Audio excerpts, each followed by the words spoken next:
ba yan? Ayaw sumagot ni Papa.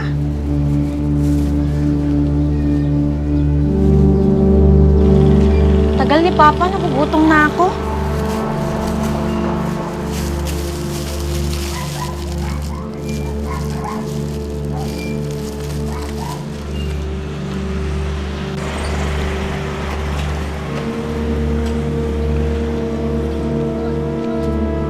Neng, baka pwedeng makahingi ng kaunting tinapay.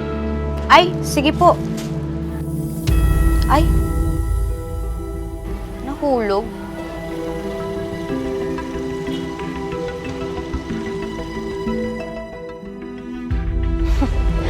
Naku, pasensya na. Ang tagal mo kasing kunin kaya nahulog. Psst! Tanda! Gusto mo ng pera? Ito, 20. Aba? O sige, dadagdagan ko ng 100.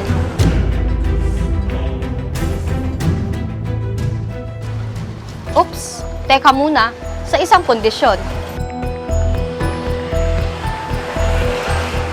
Ano yun, Ining? Kakainin mo muna yung tinapay na nahulog.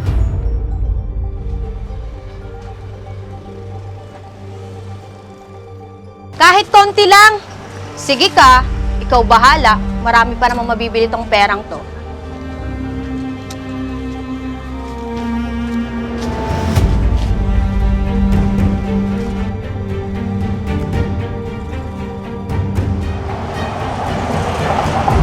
O ano? Ano pang hinihintay mo? Kainin mo na.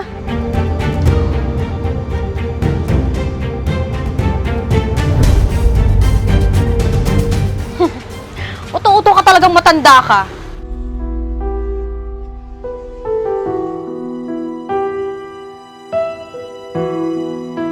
Oh, ito yung pera mo. Umalis ka na. Ang baho mo. Nakakadiri ka.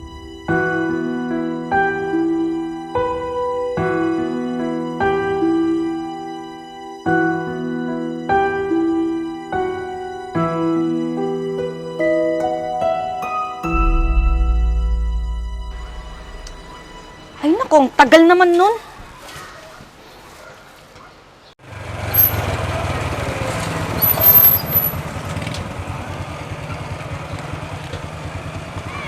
Ay, ate. Bakit ang tagal mo naman? Kanina pa ako nag-aantay dito.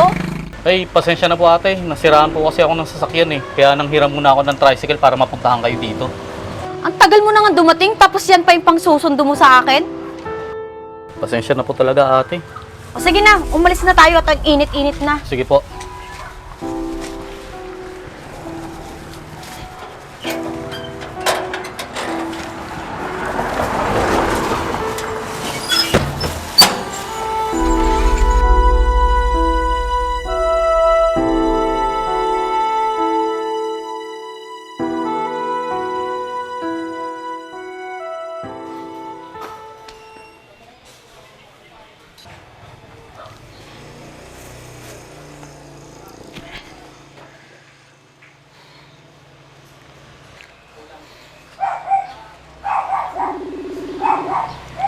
Hello pa? Oh, hello anak. Sabi mo ngayon darating yung pinabili kong bagong sapatos. Hanggang ngayon hindi pa dumarating. Naku anak, busy ako dito sa site. Baka nagka-problema lang yung magpapadala dyan sa bahay. Ano ba yan? Isusuot ko pa naman yan sa Lunes. Naku anak, tatawagan ko si Inday at tatanungin ko kung bakit natagalan yung magpapadala dyan. Dapat kasi nung sinabi ko, binili mo na agad para naipadala na dito agad sa bahay. O sige na pa, matutulog muna ako. May gala pa kasi kami mamaya ng mga classmate ko. O sige pa.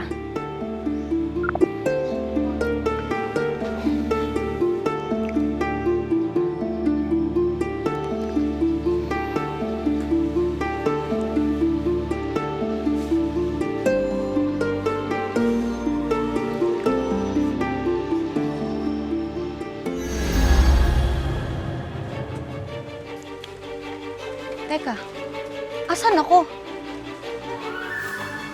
Ba't ganito yung itsura ko? Tutulog lang ako kanina sa sala ah. Ano ba yan? Ano bang ginagawa ko dito?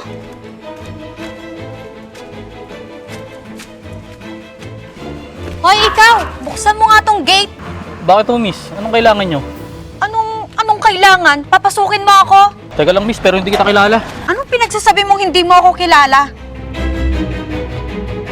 Hindi mo ba alam na ako yung anak ng may-ari ng bahay na yan?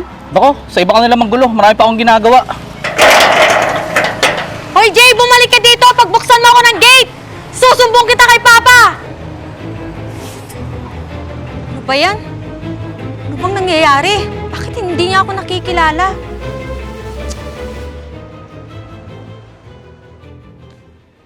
Itong matandang to.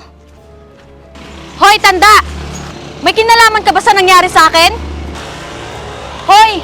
Kinakausap pa kita, di ba? May kinalaman ka ba sa nangyari sa akin? Kailangan mong matuto ng leksyon. Pinagsasabi mo, tanda. Sino ka ba para gawin mo sa akin to? Magulang ko nga hindi ako kayang utusan. Ikaw pa kayo na pulube. Ikaw din, kung gusto mo makabalik sa dati mong pamumuhay, Eh ano bang dapat kong gawin, tanda? kailangan mong malaman ang halaga ng pera at pagkain. Na sinasayang mo, pinaghirapan mo man o hindi, Eh anong gusto mong gawin ko? ikaw ang umalam kung anong dapat mong gawin. Ano ko kaya gagawin yun? Pinapahirapan ako ng matandang to. Oh, saan na yung matandang yun? Ano kaya yung dapat kong gawin para bumalik ako sa dati kong buhay? Bahala na nga. O anak, saan ka ba galing? Kanina pa kita hinahanap. Papa, ano bang nangyari sa atin? Ano ba? Bakit ganyan yung tawag mo sa akin? Hindi naman tayo mayaman para tawagin mo ako ng ganyan. Bakit ba tayo naging ganito? Wala ka namang lagnat. Ano bang nakain mo at ganyan yung sinasabi mo? Ano ba, Papa? Mayaman tayo, hindi tayo ganito.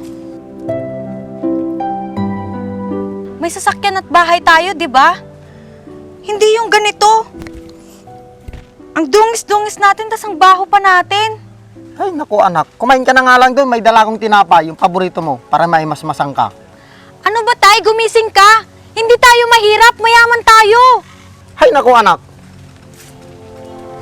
Tulungan mo na nga lang ako dito. At mangangalakal pa tayo. Kauyating na naginip eh.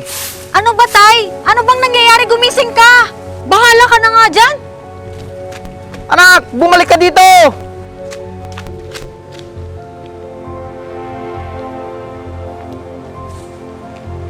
Ano ba? Panaginip lang ba to? Bakit parang totoo?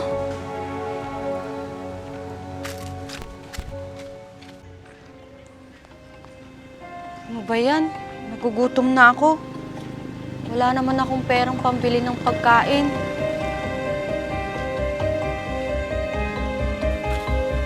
Uy, sakto, may pera. Uy, pera. Hoy! Ako unang nakakita dyan! Balik mo yan sa akin! Ate, pwedeng sa akin na lang to?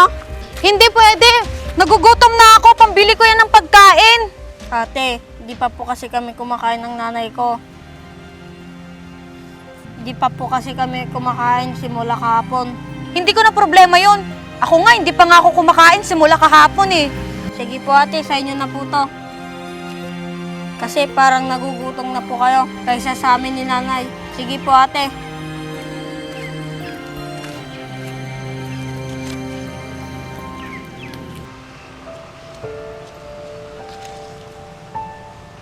Siguro mas kailangan to ng bata. Teka bata! Halika dito! Bakit po ate? O ito, pambili mo na lang ng pagkain ng nanay mo. Di pa naman kasi ako masyadong gutom.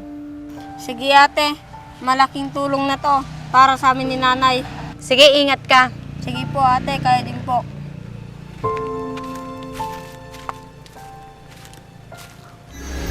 O tatang, Kumusta? Anong pakiramdam mo? ginulat mo naman ako tatang. Pabigla-bigla ka naman sumusulpot. Ayun, maganda pala sa pakiramdam. Iniisip ko lang yung bata kanina. Yung maliit na halaga ng pera, napaka-importante na pala sa kanila. Samantalang ako, pinaglalaroan ko lang. Naiisip ko, napakaswerte ko pala. Kasi hindi ko na kailangan paghirapan yung mga bagay na gusto ko. Mabuti naman. Ba't parang masaya ka, Tatang? Tignan mo yung sarili mo. Anong nangyari? Totoo ba to? Bumalik na ako sa dati? Oo, dahil sa maikling panahon, natutunan mo ang halaga ng pera. Maliit man ito o malaki. Kaya matuto kang pahalagahan ang mga bagay na hindi sa'yo at di mo pinaghihirapan. Dahil sa ibang tao, mahalaga ang mga bagay na yan.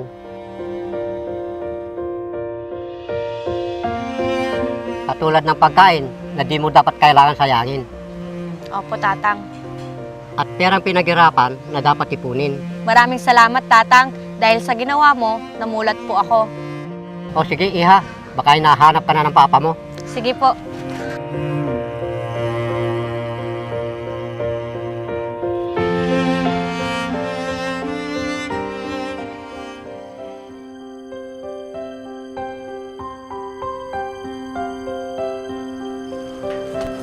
Oh, ate, saan ba galing?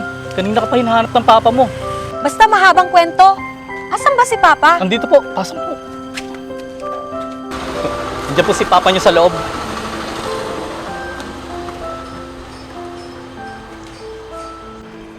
Oh anak, saan ka ba galing? Patawarin mo ako pa. Pangako magiging mabuting anak na po ako sa inyo. Ha? Anong sinasabi mo anak? Dito na pala yung sapatos na pinapabili mo. Pasensya na, medyo natagalan. Okay lang yun, Papa. Pasensya ka na sa inasal ko. Pangako magbabago na po ako. Ha? Ano ba yung sinasabi mo? Tara na nga sa loob, tignan mo na lang yung sapatos na binili ko para sa'yo. Sige, Papa.